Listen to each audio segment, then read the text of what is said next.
Crone, this now completes the ceremony of you being raised to the sublime degree of Master Mason. You are now at liberty to take your place on the floor of the lodge and exercise all rights and privileges pertaining to that degree.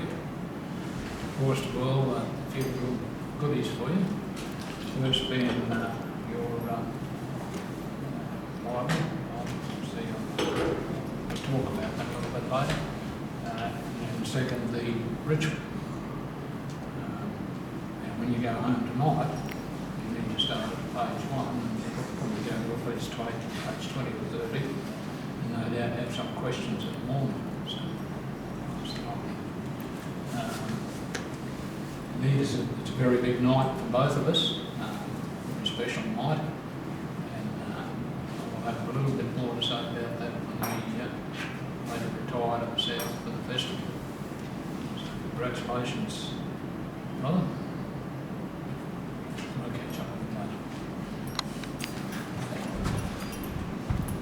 William James Thomas. Congratulations, buddy. Thank you very much for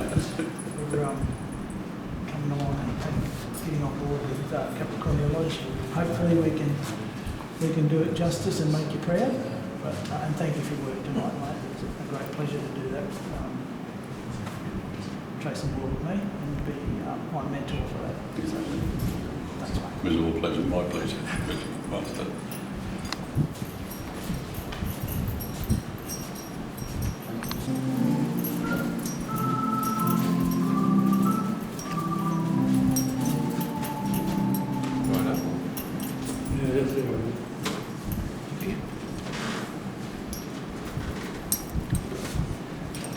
Mark, can you come around here?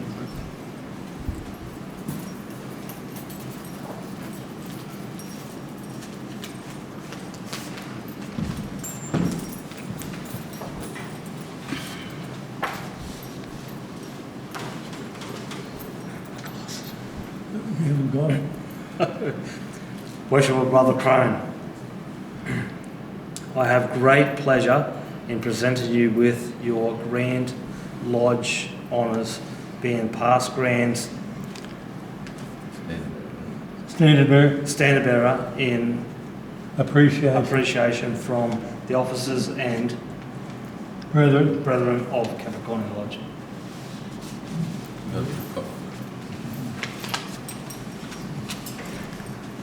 Thank you very much for that presentation, Brother Crone.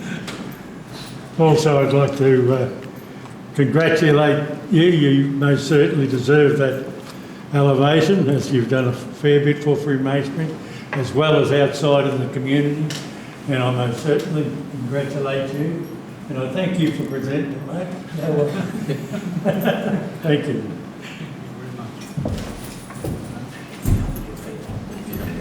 I need to attend for photos, I am. What are you doing up here?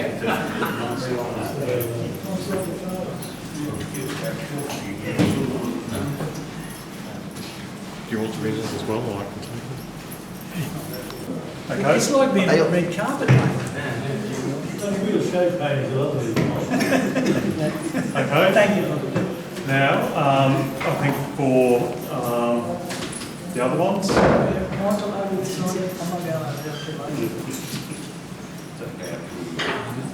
The other ones.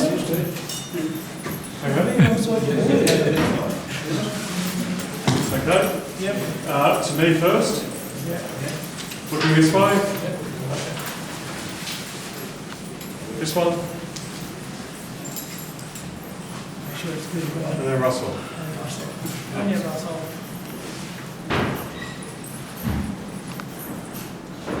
Better than all. It's indeed a pleasure to be proposing this toast. And I think for both of us it's a very significant evening. I'm going to stick a beat in the room. He's gone.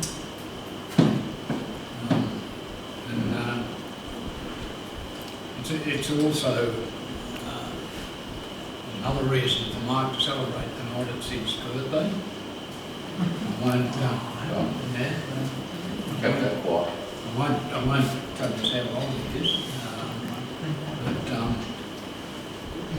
birthdays are usually, not all of them, but a lot of them, there's always something that's pretty easy to remember and talk about later on, because there's always something out of the ordinary that happens.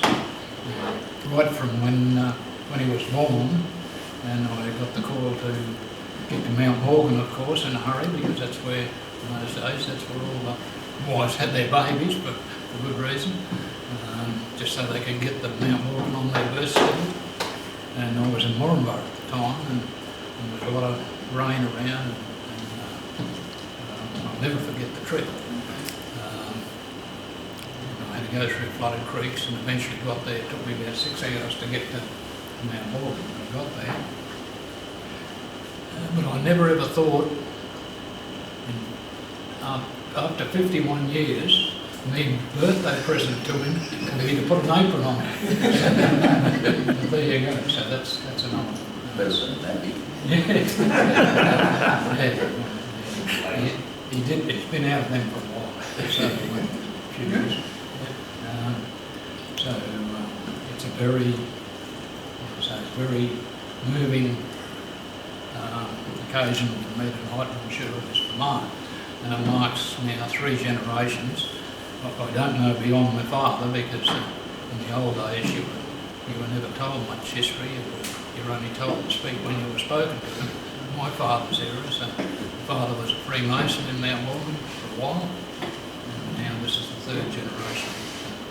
It's indeed very, very pleased,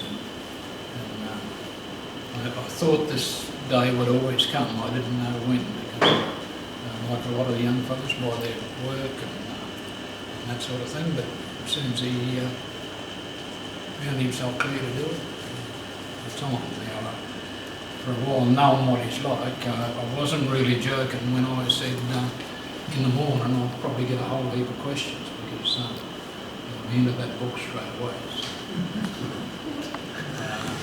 So with all of that, and while I'm up here, I want to very sincerely thank our worshipful master for allowing me to perform that part of the ceremony tonight. It's a once in a lifetime thing, and it's probably been my proudest moment and fondest memory of Freemasonry for as long as I can remember. So congratulations, Mark, and I'm sure that you'll make the most of it. Thank you. Well, brother, please rise and bring the tape. Brethren, Well, we can get that. newly raised. Newly raised, Brother Crone. What are you doing?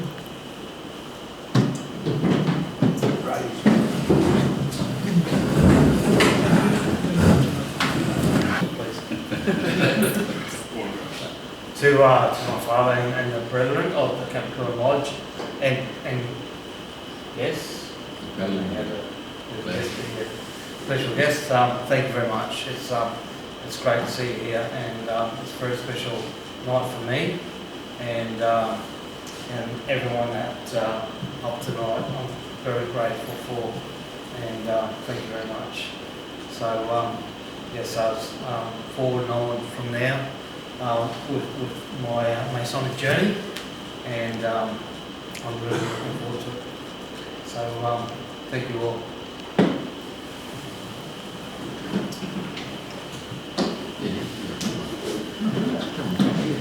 Brethren, 3rd time coming down, taking your time from me. What was that? For the food.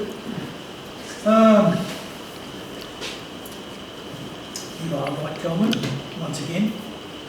Probably the first time today, but it is a pleasing journey, I would expect, to be able to do the 3rd degree for your son.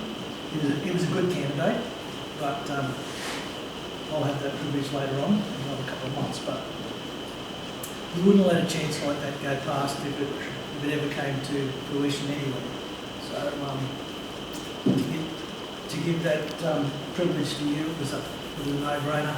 And it got me out of work anyway, so. You do it. Wouldn't say that. And, You did love to, yeah, so all I had to do was a couple of little charges and it was good.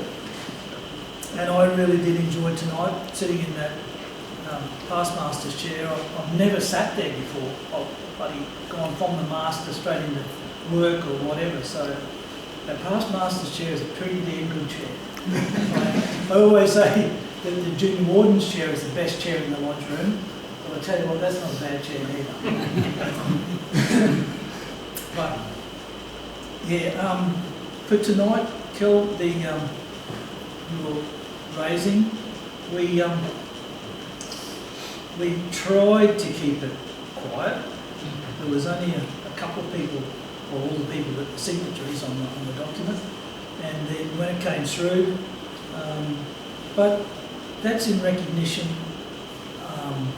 for all the work that you have done or tried to get out of or done, whatever it's been, over a long period of time, particularly here in Rocky. There was, you hear the stories, there was the knockers who said that, you know, this building would never get off the ground, and you and a bunch of the other fellows achieved that, and it's a good home that we call our Masonic Centre nowadays. So largely, I know Ken wanted to say that to you. There's also a little comment here from a mate of yours I'll do in a minute, before I sit down, very worshipful brother Matheson. But yeah, so it's for the work that you have done over the years, as we appreciate. And while you might have said a couple of things to me in passing that you needed that Grand Lodge honour, I did take it to heart, and I did try as I might to get that for you, but it was a combined effort. But I won't ramble on because I know you've got so much to say, but Bradley sent you a telegram, he said. Yeah, telegram for festive. Did you have that? I'd like to firstly congratulate Mark on being raised. It must have been a wonderful feeling to have your dad preside over. And for all you fellas that are young blokes, it'll go over the top of your head. But for us older fellas, when you wrote a telegram, if you remember, you had to reduce Ashley's ego back. Sound like a me when you say that. You had to keep the words short and put a stop every now and then because you had to pay for every word. So obviously he doesn't know what he's talking about either. So you'll find that hard to believe with Bradley. No, not really. I'd also like to say, once a while, a brother stands up to be counted, and on this occasion, the brother of Capricornia Lodge has done just that. He has done a tremendous job in bringing Freemasonry back to stable ground and making the area a better place to be a Freemason. I would therefore like Kelvin Crone to stand. Brethren, would stand, Kelvin. Would you all please join me in congratulating our latest past Grand Officer, Worshipful Brother Kelvin Crone, past Grand Standard Bearer. So, brethren, would you be upstanding to toast and nearly past Grand Officer? It's okay, we'll wait. Worshipful Brother Crone. Thank you very much.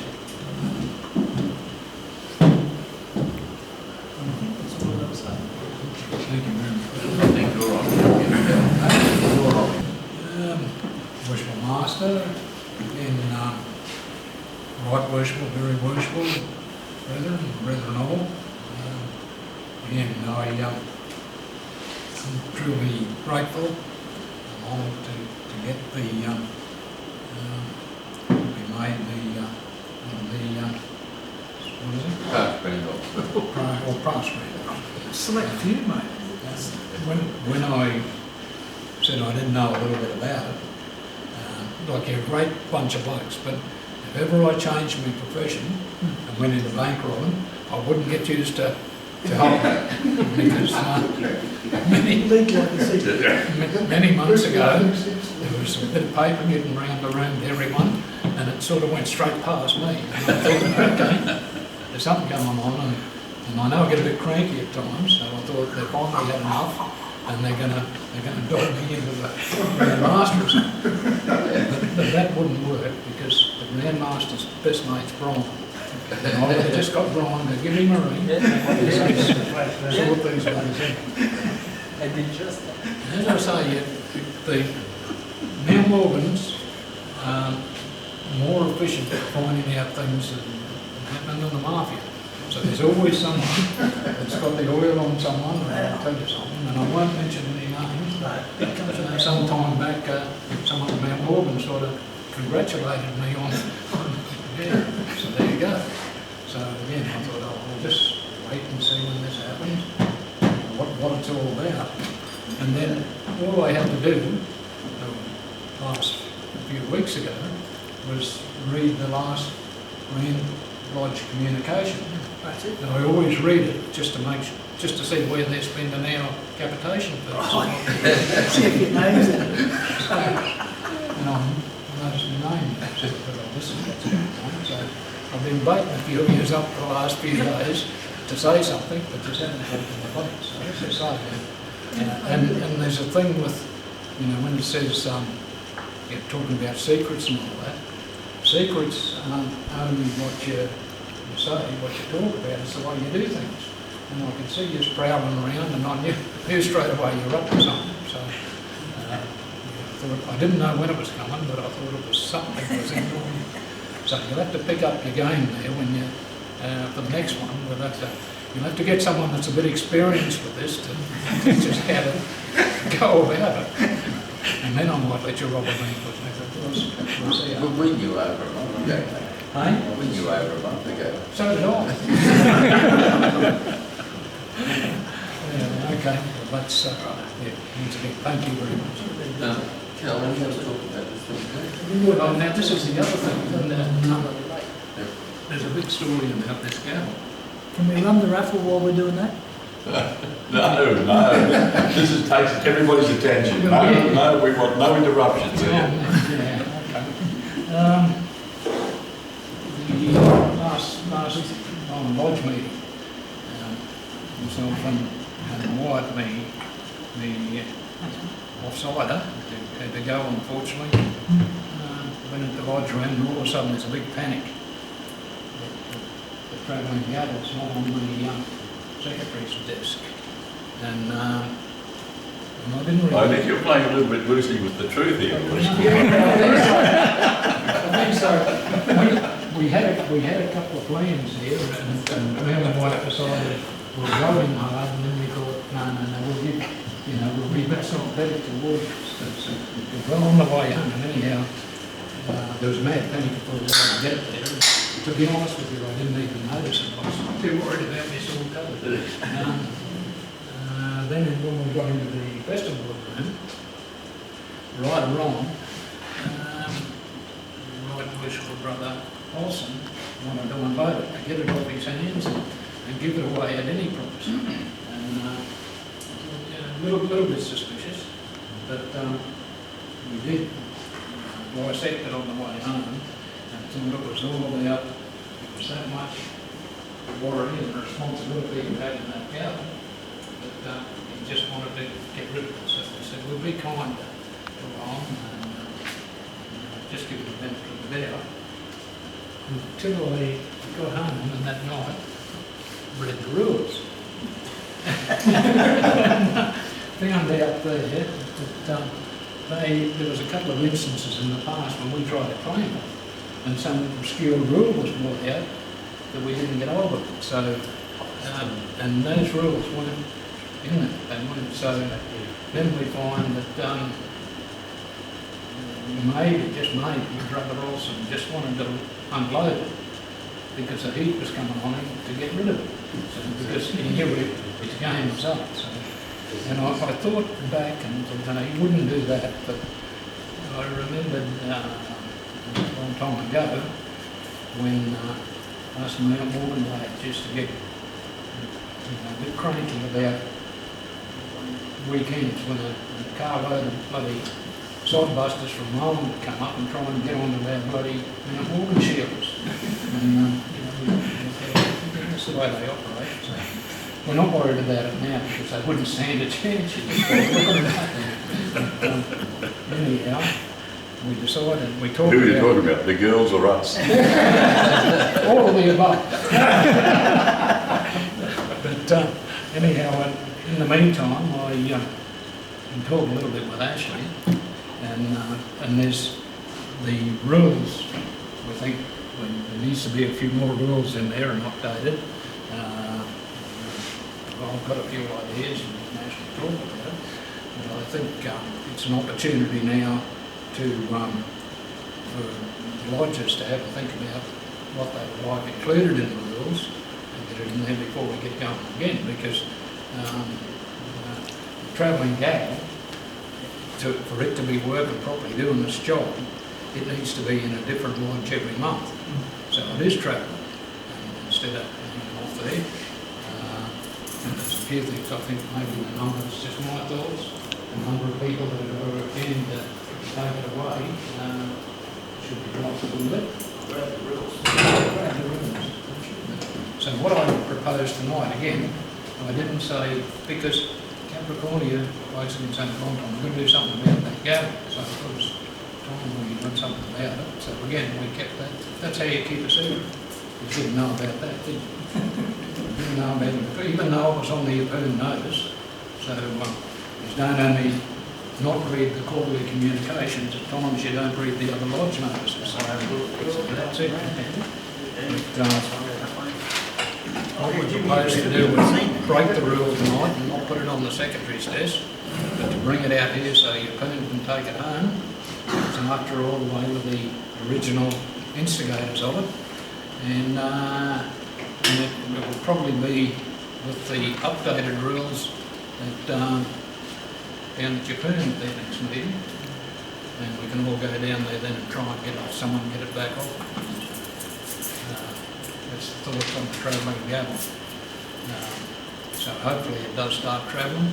I had another little idea that just towards the end of the year, around Christmas, we ought to have a combined lodge travelling gavel function. Where there could be some special awards and some special stories and that. So that's just it. So that's my thoughts. Do you want to add anything, Councillor? Yeah, probably. Brethren, a couple of things that just come to mind regarding the rules, and I did at one stage as Secretary of Capeen, I did email this out, the rules with a particular lodge notice, probably over 12 months ago now, when we started playing with the gavel again, I suppose, yeah. One of them is that by these rules you need 6 members to be visiting to capture the gavel. It's probably a little bit fat, I'm thinking, like maybe we should bring that back to 4 or something. That would be my proposal. Reduce it a bit so that certainly smaller lodges have a chance at any meeting to claim it. Look here tonight, you know, what is the most, there's certainly visitors here. Your Poon people, raise your hand. How many have we got? Members, 1, 2, that's what, 3, 4 of us. Who else have we got in the room? Number in Rockhampton Lodge. Yeah. Any of those? How many have we got? 1. All I'm trying to say is that we haven't got 6 here from anywhere, have we? Yeah, it's a good meeting. So that needs changing. The other thing, a bit of sandbagging I feel that's going on. You get dual members that might be here at a meeting, but they might also be from another lodge. So Olsen here is a member of Welland Lodge, but he's also a member of Capricornia. While you're in this room and you are that member, you're no longer a visitor. So that's how you'll be regarded as far as the travelling gavel goes. You're either a member of the lodge or you're not. Yeah. They're probably the 2 things that I can think of that would tidy it up a little bit. But yeah, certainly as a tool to create a bit of enthusiasm and a bit of visiting, I think it's well worthwhile putting some effort or concentration into. And probably the two particular members of the lodge that need to be actively involved would be the secretary and the junior warden. The secretary needs to put it on the lodge notice as to where it is so that people know, which I've been trying to do in our lodge. The junior warden usually toasts the visitors, does he not? So therefore he would be making a choice or finding out who to present it to after or at the time of toasting. So that would make a lot of sense that those two guys are the key people with regards to the gavel. Yeah. Any other thoughts? Let's talk about it. Thank you, Worshipful Master.